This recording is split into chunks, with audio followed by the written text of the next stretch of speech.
Anisan'ny mahatonga olana goavana ary miteraka fahatantoka ho an'ny orinasa-mpanjakana JIRAMA ny fangalarana jiro ataon'ireo mpanjifa sasantsasany ahafahana mifehy izany indrindra no nahatonga ny fametrahana ilay compteur intelligent izay no etson'ireo tompon'andraikitra azy ahafahana manisa zany ny fahamaritana amin'ny lanin'ireo mpanjifa goavana eto amintsika matetika moa dia amin'izy ireny tokoa ny sina alatra herinaratra ary miteraka fahatantoka zany araka ny fanambara teo fanazavana.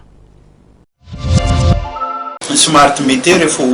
kely izy io dia efa tonga efa vita daholo ny test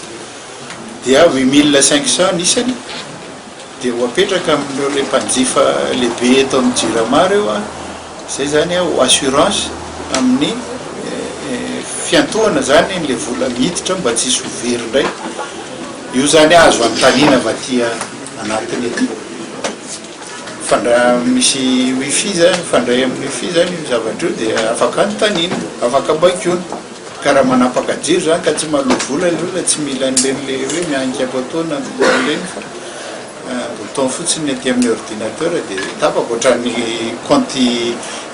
téléphone ireny zany le izy faleny amin'izay fotoana izay fa atsoatsy zany politika mpanjakana dia hoe tahaka ny efa atao any amin'ny faritra firenena rehetra amin'izao fotoana izao dia ny hoe tsy maintsy ho hitarina izy io